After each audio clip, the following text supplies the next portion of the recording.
ಮೊದಲನೇದಾಗಿ ರಾಜ್ಯಾಧ್ಯಕ್ಷರಾಗಿ ಕರ್ನಾಟಕ ರಾಜ್ಯದ ಮುಂದಿನ 2024ರಿಂದ 2027ರವರೆಗಿನ ರಾಜ್ಯಾಧ್ಯಕ್ಷರಾಗಿ ಅಬ್ದುಲ್ ಮಜೀದ್ ಮೈಸೂರು.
ಪೂಜಾರಿ ಪಾತ್ರವನ್ನು ನಾವು GSA ಆಕ್ಟಿವ್ ಜನರಲ್ ಸೆಕ್ರೆಟರಿ ಆಗಿ ನಿಭಾಯಿಸಿದ್ದೇವೆ.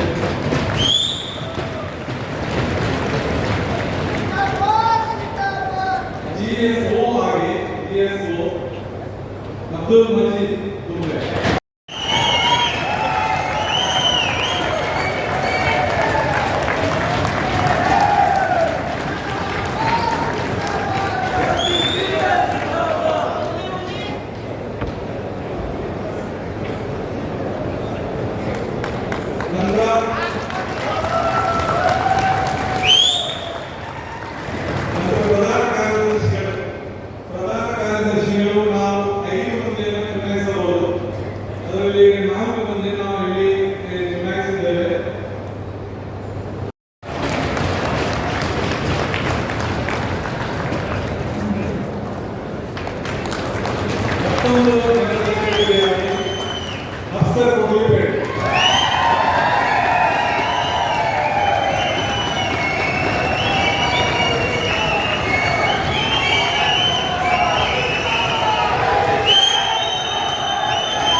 ಇನ್ನೊಂದು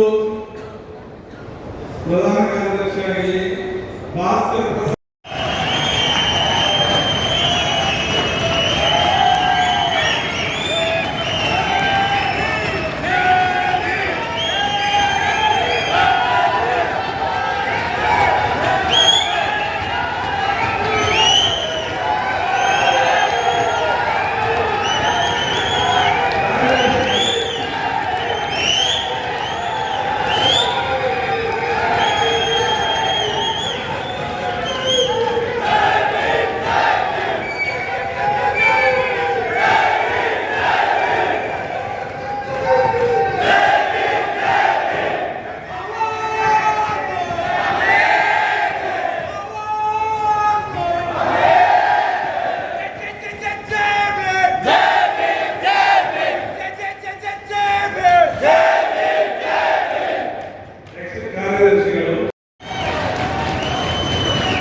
शहर है शहीद मिलत टिप्पू सुल्तान रहमतुल्लाह अलैह का। इस शहर में 2 दिन में बहुत एंथुसियास्टी के साथ बहुत ही एक बेहतरीन तरीके से हमारा 2 दिन का स्टेट रिप्रेजेंटेटिव काउंसिल चला।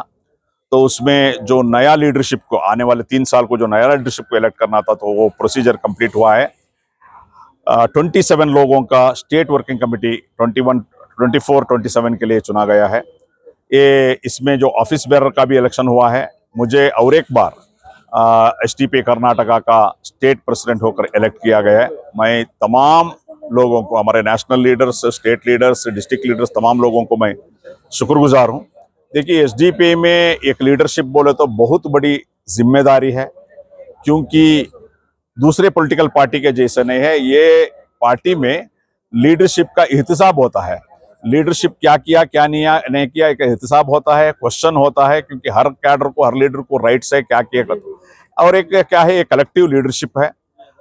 और एक कैडर बेस्ड पॉलिटिकल पार्टी चलाना बहुत ही मुश्किल का काम है। तो अल्हम्दुलिल्लाह हम 16 साल से जो हमारा पार्टी ये जो इंटरनल इलेक्शन एक बेहतरीन तरीके से कर लेकर जा रहे हैं। एक नया जिम्मेदारी मुझे मिला है। मैं उम्मीद करता हूं और तमाम हमारे कैडर्स, सपोर्टर्स, वेलविशर, वोटर्स का सपोर्ट के जरिए से बेहतरीन तरीके से जो हमारे कर्नाटक में हो, जो इंडिया में हो, जो हमारा आइन जो है, हमारा कॉन्स्टिट्यूशन है, उसका एगेंस्ट ही पूरा चल रहा है। उस कॉन्स्टिट्यूशन का वैल्यूज को बचाने के लिए कोई पॉलिटिकल पार्टी काम नहीं कर रहा है। हाल ही में हम देखेंगे यूपी में क्या हुआ, विदाउट एनी कोर्ट प्रोसेस ये जो सर्वे करने की वजह से जो 5 लोगों का जो शहादत हुई, ये यानी कि ये तमाम जो भी चल रहा है कॉन्स्टिट्यूशन का खिलाफ है। यानी कॉन्स्टिट्यूशन बचाना हमारा बहुत बड़ी जिम्मेदारी है। कॉन्स्टिट्यूशन को बचाने का और डेमोक्रेटिक वैल्यूज बचाने का, और मजलूमों का हक में आवाज बनकर काम करेंगे। हर वो मजलूम को हम लोग साथ देंगे, उनका हक के लिए लड़ेंगे, हमारे हुकूक के लिए। जो भी हमारा कॉन्स्टिट्यूशनल राइट है, हमारा राइटफुल डिमांड्स है, उसके लिए हम लोग जद्दोजहद करेंगे। आगे आने वाले सालों के लिए क्या एजेंडा तय किए गए हैं? देखिए, हमारा जो भी हमारे कॉन्स्टिट्यूशनल राइट्स को हासिल करने के लिए कोशिश करेंगे आइंदा दिना में, चाहे वो एमपी इलेक्शन हो, एमएलए इलेक्शन हो, लोकल बॉडी इलेक्शंस हो, इसमें हम लोग पार्टिसिपेट करेंगे। पार्टिसिपेट करके जो हमारे जो बेनिफिट लोगों को मिलना है, आज मिलने करने हैं। रिप्रेजेंटेटिव है, मगर रिप्रेजेंटेटिव अवाम को जो करना है वो कर ले करने हैं। तो रिप्रेजेंटेटिव जो है अवाम और गवर्नमेंट का बीच में एक ब्रिज का जैसा काम करना है, लोगों तक उसका फायदा पहुंचना है, वो ले करने है, वो काम हम लोग करेंगे।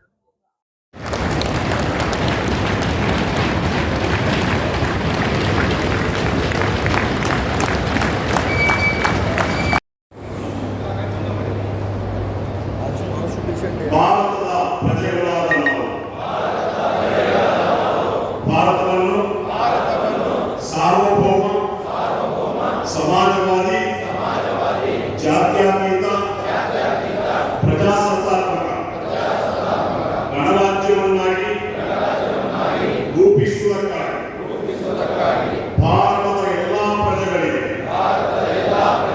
ಸಾಮಾಜಿಕ, ಆರ್ಥಿಕ ಮತ್ತು ರಾಜಕೀಯ ನ್ಯಾಯವನ್ನು, ವಿಚಾರ, ಅಭಿವ್ಯಕ್ತಿ, ನಂಬಿಕೆ, ಧರ್ಮ ಮತ್ತು ಉಪಾಸನೆಯ ಸ್ವಾತಂತ್ರ್ಯವನ್ನು, ಸ್ಥಾನಮಾನ ಮತ್ತು ಅವಕಾಶಗಳ ಸಮಾನತೆಯನ್ನು